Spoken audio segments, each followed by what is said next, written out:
Good morning and welcome to this edition of First Things First. Today I want to talk to you about failure.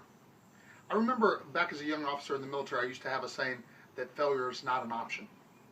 Given years of experience and perhaps some wisdom along the way, today I often teach my martial arts students about the inevitability of failures and about the importance of having a learning attitude where we use every failure to learn from and to be better than we were before. Whether we're dealing with our kids or our spouse or our business or employees, I've come to believe today that both of these statements is true. And the importance is knowing when failure is not an option and when you have to fail forward. There are indeed times when failure would be fatal. And in these times we have to make sure that we succeed.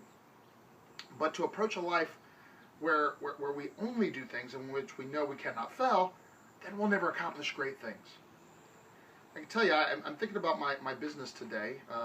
We've done my morning activities and I'm getting ready to go in, and we're in the midst of planning the Black Belt Extravaganza. I'm wearing the shirt from the 10th anniversary edition. It was the 8th Black Belt Extravaganza, and it was 4 years ago.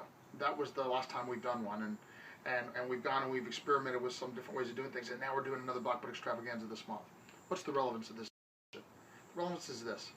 I've been in business for 14 years, and in those 14 years, I've failed a lot.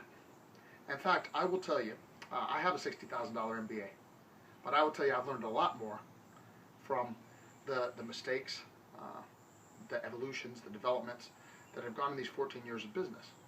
And I've applied all of them to where we are and where we're going next. So what am I telling you? I'm also telling you that the business is still here 14 years later. And a lot of other business, even the same type of business, have opened and closed in that time.